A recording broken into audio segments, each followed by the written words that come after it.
Komið þið sæl, ég heiti Eyvindur og ég ætla aðeins að fara í gegnum nýskráningaferlið á allirlesa.is með ykkur. Hérna sjáum við forsíðuna og það er hægt að fara hérna annarkvort í innskráning og velja nýskráning hér eða bara hérna á hnappinn sem stendur vertu með. Og það eru tvær leiðir til að skrá sig. Maður getur annarkvort farið hérna bara, skrifað inn hérna valið notendanafn og lykilorð, hvað sem það kann að vera. Og setur inn netfang, nafnið sitt og kennitölu, hérna, Vilmar Kyn, postnúmer. Þannig að þetta er einn aðferðin. Hinn leiðin hérna, er að smetla á tengjast með Facebook.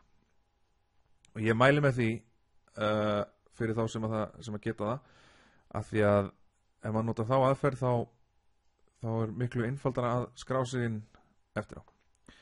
Og hérna koma næstu allar upplýsingar, það er ekki kennitalan, ekki kynið og ekki postnúmerið. Allt annað kemur sjálfkrafa. Þannig að svo skráma þetta, ég mæli með því að velja hérna að stofna ekki lið á þessari stundu, því það getur flækt málin og stundum geta komið upp villur þegar maður gera það. Ég mæli með því að velja hérna, ég vil ekki stofna hóp á þessari stundu og gera það síðan þegar að maður er búin að skrá sig inn. Það er mjög einfalt og ég sýni það í öðru myndbandi. Nú hérna gerum við að skrá sig til leiks. Þá er maður komin hérna inn og ég er náttúrulega hérna á allt eftir að skrá allt og ég fer í skráningarnar í öðru myndbandi, en ég ætla að sýna ykkur aðeins bara hvernig maður síðan skráði sig inn aftur. Þá er ekkert sem maður þarf að gera en að gera hérna innskráning, tengist með Facebook, á maður komin inn.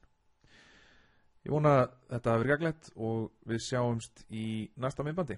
Takk fyrir.